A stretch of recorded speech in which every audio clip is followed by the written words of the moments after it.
My name is Thomas O'Regan and I'm a professional property investor here in Australia.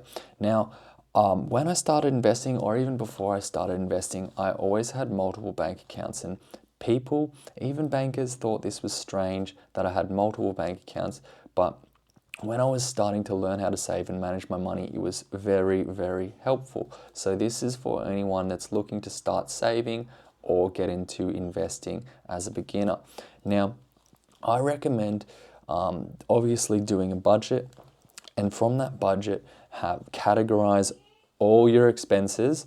Say, for example, you might have like one bucket called savings, another bucket called holiday, another bucket called investment, and then you might have another bucket called everyday spending or living expenses, right? So living expenses. So you got 1, 2, 3, 4. Cool. Now you open up 4 bank accounts, and each time you get paid, you allocate the money into each one of these accounts.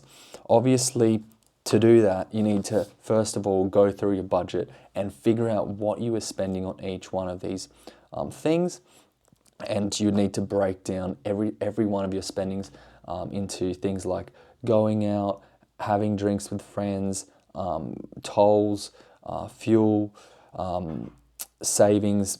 I like to have a savings account for random things like presents, not random, presents aren't random, but presents, unexpected things, blah, blah, blah, things like that.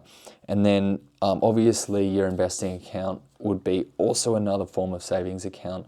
You might, want to buy property or want to invest in the stock market, whatever it is. There's 2 ways of getting to a figure of how much you want to invest. Either you set that figure at whatever it is, like 50% of your pay, 20% of your pay, 10% of your pay, and you have to work your entire or reduce your expenditure to fit around that investment or savings budget, or you just invest what is left after you've spent everything. Now, I'd recommend, if you're someone that has you have almost spending all of your money, inevitably, if you want to save or invest, you are going to have to cut back on some expenses. So at any stage of life, wherever you are, you can always cut back on expenses.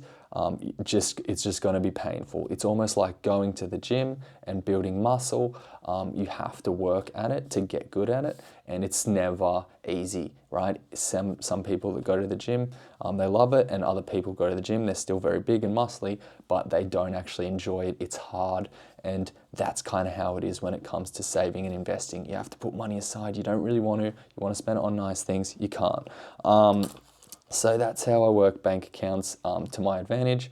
But basically, the point of having multiple accounts is every time you get paid, you divide the money into each bank account that you've already budgeted and allocated. And then when it comes to spending on lifestyle or things like that, you draw from the accounts that you have set aside. And obviously, when there's no money in the account, you can't draw anymore. And that's how that works. See you guys next time. Bye.